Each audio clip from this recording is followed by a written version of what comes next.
ఢిల్లీ పర్యటనలో బిజీగా ఉన్నారు CM Revanth, deputy CM Bhatti.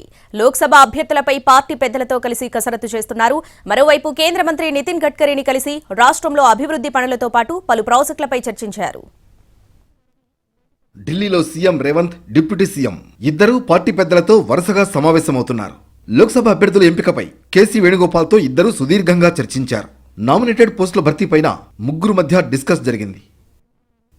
Delhi పర్యటనలో భాగంగా కేంద్ర మంత్రి నితిన్ గడ్కరీతో భేటీ అయ్యారు సీఎం రేవంత్ రెడ్డి. తెలంగాణ రాష్ట్రంలో రోడ్లు, ఫ్లైఓవర్ల నిర్మాణం, రీజనల్ రింగ్ రోడ్ సహా పలు అభివృద్ధి పనుల గురించి గడ్కరీతో చర్చించారు.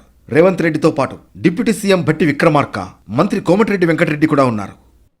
హైదరాబాద్ విజయవాడ జాతీయ రహదారిని 6 లైన్లుగా అభివృద్ధి చేయడం, హైదరాబాద్ శ్రీశైలం 4 లేన్ల ఎలివేటెడ్ కారిడార్, హైదరాబాద్ కల్వకుర్తి రహదారిని 4 లేన్లుగా అభివృద్ధి చేయడం వంటి అంశాలపై గడ్కరీతో చర్చించారు.